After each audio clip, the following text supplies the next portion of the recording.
The first time I sat down to play Dungeons and Dragons, I was very nervous. I had finally convinced my friends to give it a try with me after weeks of pointing out the guides anytime we passed them in the store, comparing it to video games that we all liked, and even trying to show them Critical Role, which of course none of them wanted to watch. But eventually I convinced them to just give it one game and see if we all liked it. Not only was it going to be my first time ever playing D&D, it was also going to be my first time DMing, and that's no small feat. DMing takes a lot of preparation, commitment, and way too many dives into Reddit to figure out how those two spells that your players chose interact with one another.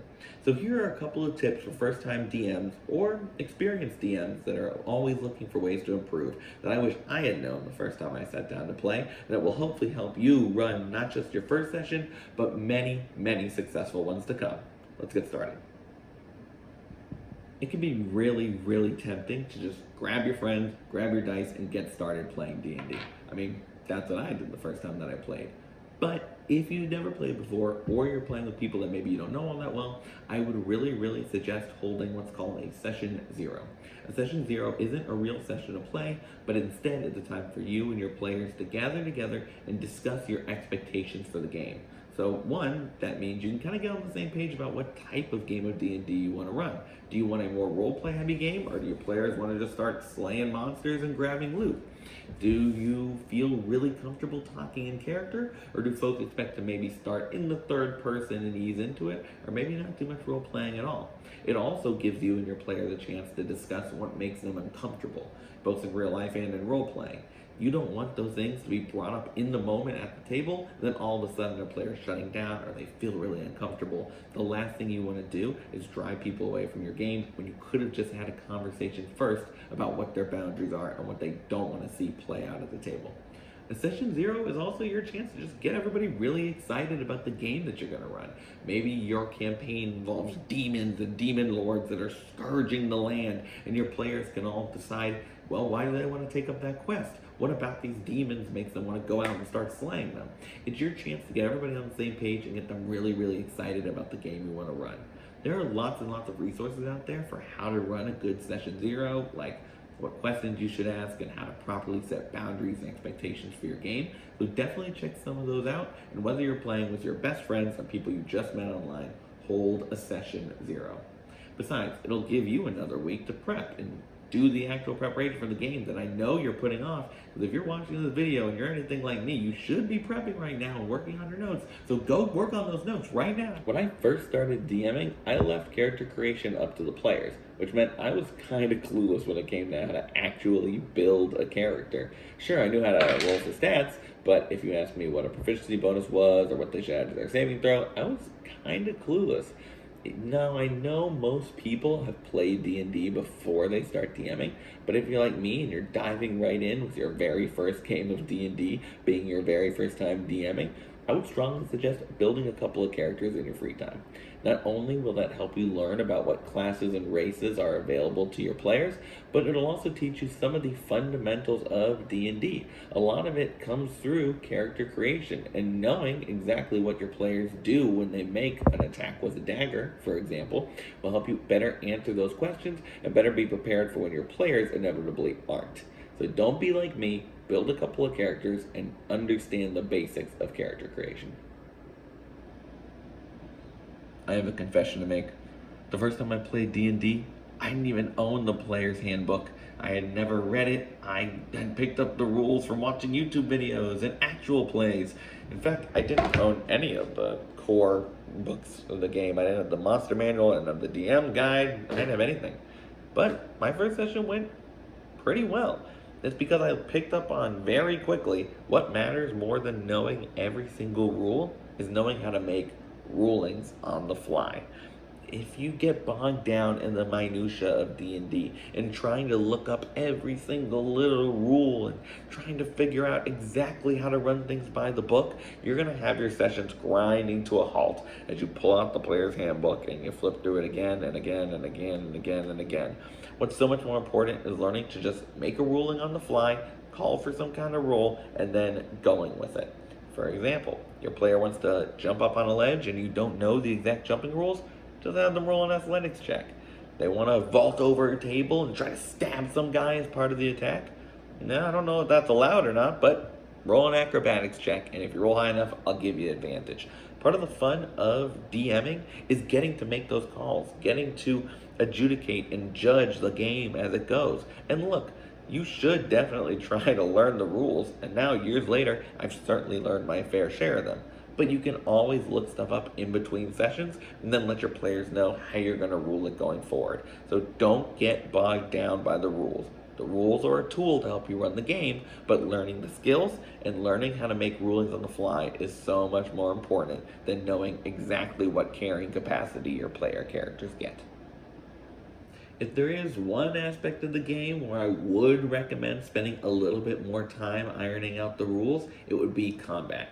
Combat in D&D can be incredibly exciting, or it can be mind-numbingly dull, depending on the skill and experience of the DM and the players involved. Before you ever have a high fantasy tussle, you probably should take a little extra time to know how are you going to be keeping track of combat, and do you really feel comfortable with the rules and the scenarios that combat ever always has.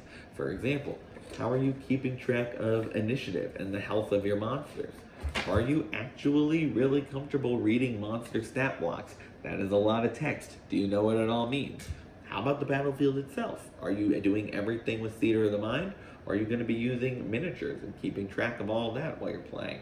All of these things should be ironed out before initiative is ever called for, because combat can be incredibly exciting, and when you are having really epic and amazing fantasy battles, you're going to be glad that you took that little extra time to role play with yourself and get a couple of combats under your belt before you started with your players. If you ever spent any time in D&D communities, either online or in person, then you've probably heard your fair share of stories of games gone wrong. And the number one reason that a lot of games end up derailing is, ironically, because of railroading. Railroading is when DMs ignore their players' agency, instead just kind of shuttling them from one point to the next predetermined plot point without any regard for what the players want to do or the choices that they wanted to make.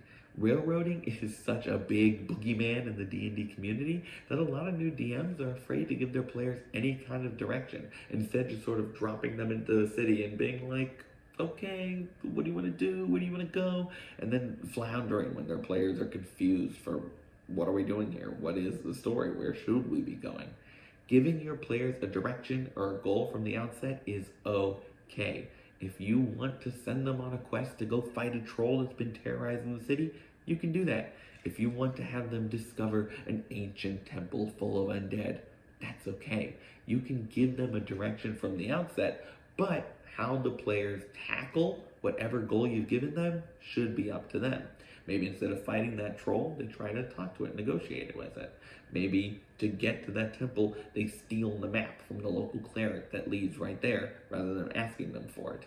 And if you tell the players beforehand what this quest is going to be, or what their goal for the session is going to be, then they can choose their character's own motivations for taking on that task. Maybe one of them wants revenge on that troll for attacking the city. Maybe your own party's cleric needs to get to that temple to find an artifact that's integral to their own quest. Or probably money. I mean, money's probably what's going to get them to do it. Most players will do it for gold. But regardless, whatever their motivations are, so long as you're letting them make choices and influence the direction of things, giving them a goal is okay. And in fact, having the framework of a story is going to help you be better prepared to react to the choices and decisions that your players are making. So don't be afraid to give your players direction. Every DM dreams of telling dramatic, engaging, tragic stories of high fantasy adventure where your players face down the greatest monsters the world has ever seen at your table. And that's all well and good, but when you're first starting out DMing, there's so much that you have to keep track of at the table, from your character's abilities to your NPCs to the weird decision your rogue just made to try and pants that guy, that you're probably going to want to start off simple. It's perfectly okay to start with having your players deal with a local thieves guild, or investigating rumors of a monster that lives out in the lake, rather than starting with the most crazy story you could possibly think of. It might be really fun at first to write a story that has a conspiracy with 20 different NPCs and tons of branching paths based off whatever breakfast your players chose at the inn. And then if they chose the croissant, there's 2 different genies that they can face off with that day. And if they chose the bagel, yeah, that all sounds really, really cool in theory. But when you bring it to the table, you're probably going to get confused, and your players are probably going to get confused, and things are going to end up getting convoluted very, very quickly. It's okay to start off simple as you build up your confidence as a dungeon master, and it's also going to help your story if you start off simple, because things will naturally ramp up the more you all play together and the stronger their player characters get. The Lord of the Rings doesn't start with Frodo at Mount Doom. He has to get the courage to leave the Shire first. So don't get too complex too quickly. Start simple. It is really, really easy to fall into the trap of assuming you know exactly what your players are going to do. Say, for example, you have presented them with breaking into a noble's home to steal a secret love letter that will expose his affair. You might decide, well, the only way in is through a window in the back. And once they're inside, they have to pickpocket the key off of his body to get into the desk in his secret study. Otherwise, they're not getting that letter. All you're doing is taking away the fun of playing the game for the players. What makes D&D fun is, as a player, making choices and then as a DM, reacting to those choices and building the story together. If you present that same scenario to 3 different groups, I would be absolutely shocked if even 2 of them solved the problem the same way. Sure, some of them might go in through the back window, but others might sneak up to the 2nd floor and break into a window there. Some might bribe the guards to let them in, while others could impersonate a noble and hope to be invited in themselves. And then once they're inside, maybe they'll pickpocket the key off of him while he sleeps, but maybe if they have a rogue in the party, they'll just pick the lock on the desk anyway. Or if they have a barbarian, maybe they'll open it with a little more brute force. My point being, anytime you're creating the problems and the challenges that your players need to overcome, try and leave them open-ended so that your players can come up with the solutions and then you can react to what they're doing, because the game is going to be so much more fun for both you and your players that way. Let's say you've tasked your players with solving a murder mystery. They've just arrived on the scene of the crime and they start rolling to see if they can find any clues. Despite your best efforts to hint that something's under the bed, none of them think to look there. But unfortunately, that's where you wrote in your notes that you took hours to put together that's where the murder weapon resides. So, what do? Well, in these moments, it's important to remember that your players have a fraction of the information you do. You wrote those notes. You read the module. You know who the murderer is and exactly how they did it. So of course you know to look under the bed because you're the one who put the murder weapon under there. But your players, they don't have all that information. So what might seem really, really obvious to you as a dungeon master could be totally foreign and completely out of their minds to your players.